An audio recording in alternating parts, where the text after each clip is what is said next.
அஸ்ஸலாமு அலைக்கும் வரஹ்மத்துல்லாஹி வபரகாத்துஹு. ஹீரா மலையின் அமைதியில் ஒரு தனிமைமிக்க இரவு. நபி முஹம்மது ஸல்லல்லாஹு அலைஹி வஸல்லம் அவர்கள் தியானத்தில் இறைவனை தேடி இருந்தார். யாரும் எதிர்பார்க்காத நேரத்தில் ஒரு கணம் ஜிப்ரில் அலைஹிஸ்ஸலாம் வெளிப்படுகிறார். இக்ரா பரி என்று கூறினார். முஹம்மது ஸல்லல்லாஹு அலைஹி வஸல்லம் அவர்கள் கூறினார், எனக்கு படிக்கத் தெரியாது என்று.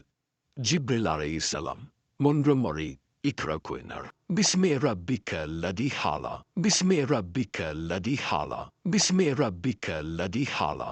நபி முஹம்மது ஸல்லல்லாஹு அலைஹி வஸல்லம் அவர்கள் பயத்துடன் எழுதி திரும்புகிறார்.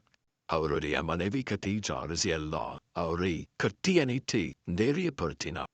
அதன் பிறகு கூறினார், நீ உண்மையுள்ளவன், விருந்தம்பால் செய்பவன், இப்போதும் நல்லதே செய்பவன். அல்லாஹ் உன்னை ஒருபோதும் கைவிட மாட்டார் என்று ஒரு புரட்சிக்கோர் ஏற்றுவதற்கே இசான் இஸ்ரத்தில் முதலில் ஆதரவு.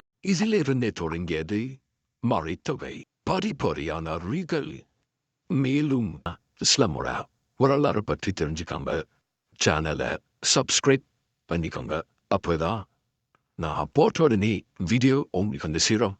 நான் போடுற வீடியோ பிடிச்சிருந்தா லைக் பண்ணுங்க. அவங்களோட நண்பர்கள் யாராவது இஸ்லாமை பற்றி தெரிஞ்சுக்கணும்னா ஆர்வம் இருந்தா அவங்களுக்கு இந்த வீடியோ ஷேர் பண்ணுங்க. இன்ஷால்லாஹ் அவங்க இஸ்லாம் பற்றி தெரிஞ்சுப்பாங்க. அஸ்ஸலாமு அலைக்கும் வரஹ்மத்துல்லாஹி வபரகாத்துஹு.